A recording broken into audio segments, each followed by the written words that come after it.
again. We're going to talk about, as we do research, we need to think about what sources are credible. And your book in chapter 52 does a good job of it, starting on page 377.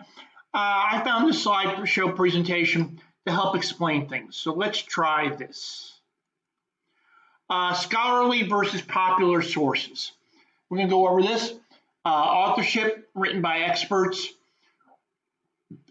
or scholars in the field. A popular one might be written by journalists or reporters, few with no credentials. Audience, it's written for scholars. Popular, written for us, the general public.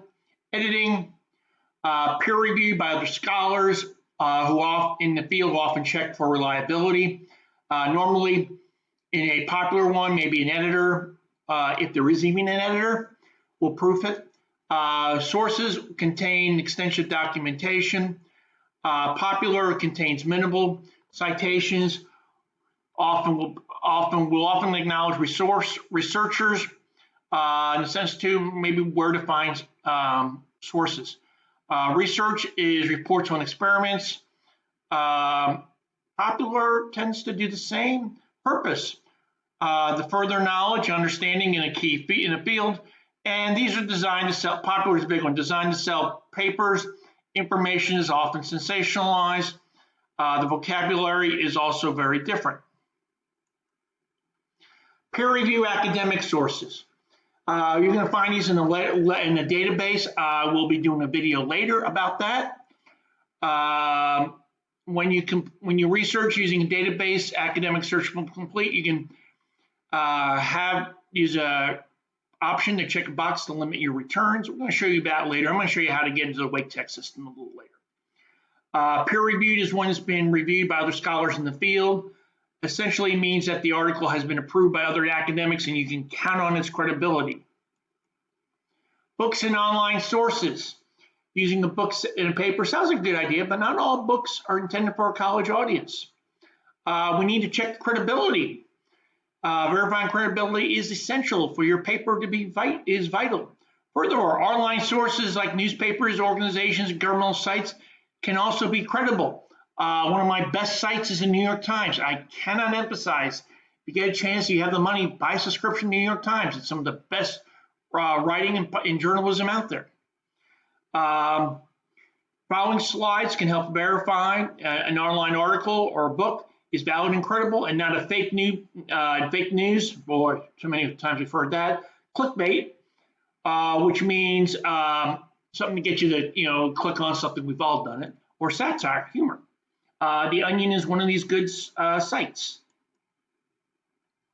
So let's ask questions here. Who wrote it? Is the author an expert? If Dr. Fauci wrote it, it's going to be pretty credible. If it's going to be Dr. Vinny Boomba, probably not. It's a professor, critic, or scientist. Can you verify their credentials? Is the author with a credible organization? Again, Dr. Fauci is probably a good, credible source. Who published it? University Press. Most universities have very presses that put out academic books. Great source of information. The United States government is pretty good. Who's the sponsor? Political group, university. As I say, we talk about bias in news sites. Who's the audience? Excuse me. And who reviewed the book? Where are they from? What? What's the purpose of the information? Is it to share new discoveries? Is it a new argument? Is it a new theory? Or is it to make money? The John Bolton book that just came out the last couple weeks ago. Some people think he's using it to make money. He probably is. He's also offering some insight to the Trump administration, so it's probably a little bit credible because he was there. What type of information is presented? General or specific, comprehensive or selective? You get the whole picture. What's the stance? Is it biased? The book by John Bolton about the Bolton book right now is pretty biased against Trump. Just where I've been reading it, and I have seen some bias. What the reviewers say about the book. One of the first things I do is when I look at a book is the New York Times does a book review. I'm going to show you some credible sites in a minute, a little later in another video. What's the expertise of the author? Again, John Bolton being a national security advisor, probably going to be pretty credible. When was the information published? Is it current or out of date? The Bolton book came out 2 weeks ago, 3 weeks ago. Anything maybe about coronavirus that came out 2 years ago is probably not going to be that credible given the research. Has a new theory or research made this information irrelevant? Is the publication debate relevant?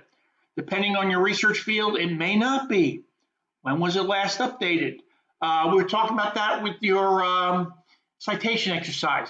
I'll show you some of this in another video. The links to on the pages work. Why was the information published? Was it published for the general public or specifically researchers and scientists? Tertiary do not make good sources. They're too general. Tertiary are kind of like non-academic. Is the purpose to support a specific ideology? If you look at like a site like Breitbart or the Drudge Report, they tend to find out where they get their money from. You find out that they tend to be very conservative sources. Likewise, something from The Nation. If you read something from The Nation magazine, they tend to be supported by liberal court things. But you do your research on it. Read the fine print. Is it all in fun? Is the information on the level or satire? The Onion is a great satire site. Need a good laugh in these times, go to The Onion. The Babylon Bee is another funny site. It's satire, but you get a good laugh. We all need a good laugh right now. How can you tell if the source is accurate? Can you verify it in the source? This is why Wikipedia is not a credible source. We'll talk about that a little later in another video. Are there obvious factual errors?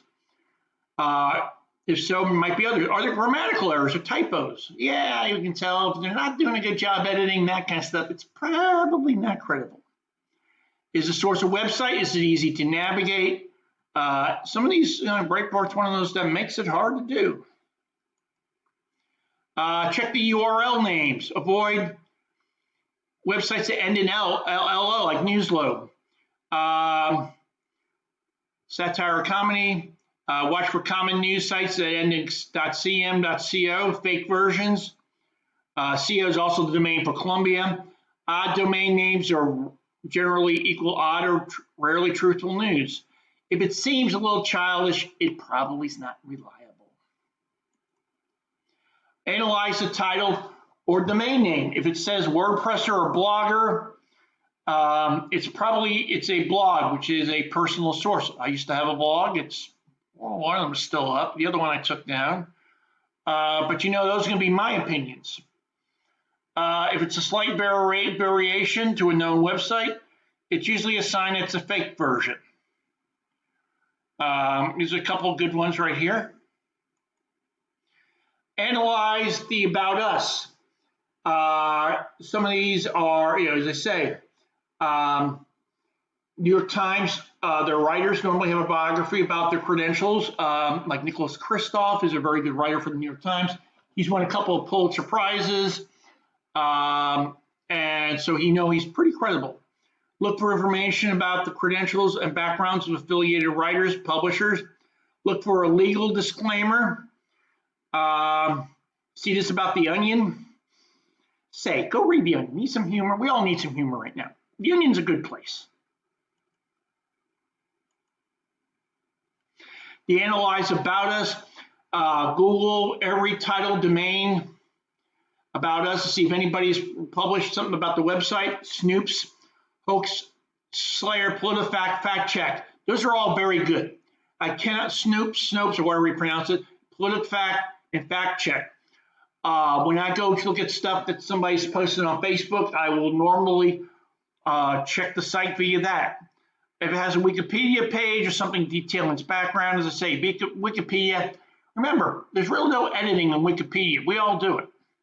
I could edit something on a Wikipedia page and it'll pop up and it'll probably people will think, oh, it's true. This is something I came up with. Verifying the domain of writers is useful.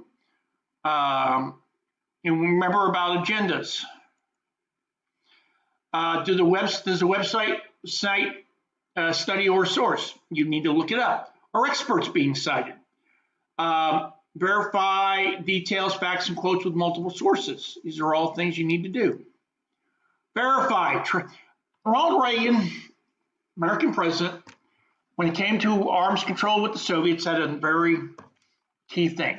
Trust but verify. And what Reagan said can apply to us. Verify what you can. If there isn't much information about the author or the source out there, it's probably not credible. As I said, blogger posts are not always verified and edited, so they can lack credibility. As I say, my blog doesn't have any credibility. It's just Professor Chuck's opinion.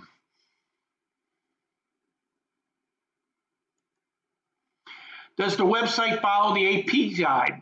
And that might be something about in the fact-checking process. Does it frequently use all caps like this? Wow, slaughter, destroy.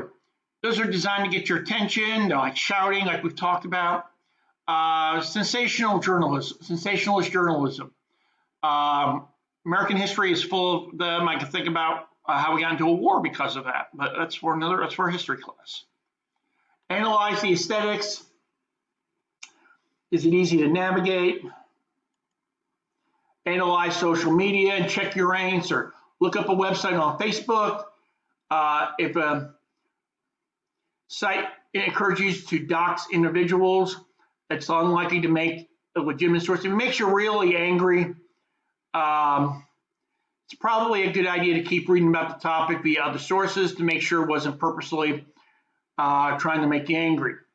As I say, we fact check Trump's speeches, and that's how we get angry. What to do and where to get help. Best to read multiple sources of information. Sources like the Daily Kos, that's a liberal site.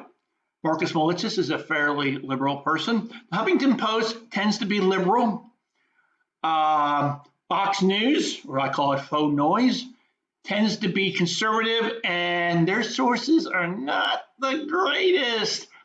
Friends don't let friends watch Fox News. Sorry, I had to give an opinion.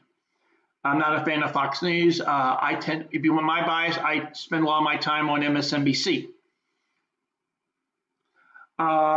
Facilitate between providing important, legitimate, problematic, or hyperbolic coverage.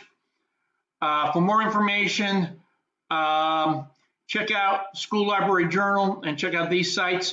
As I said, the New York Times, the Washington Post, the Dallas Morning News is one I was familiar with in Texas, are very good. The Los Angeles Times, the Times of London are all very good sites. The New York Times tends to be, and the Washington Post tends to be liberal.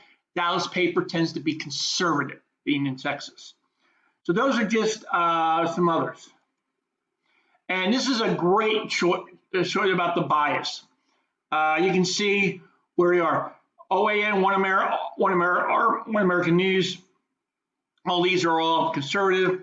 You can see all these. You can see the good ones: AP, Reuters, NPR, The Times, The Post. Tends to slant a little liberal, The New Yorker. You get into these, and they tend to be, it's a good choice. Okay, try. So there's some more excited. Appreciate your time. Any more questions, just shoot me an email. Thanks.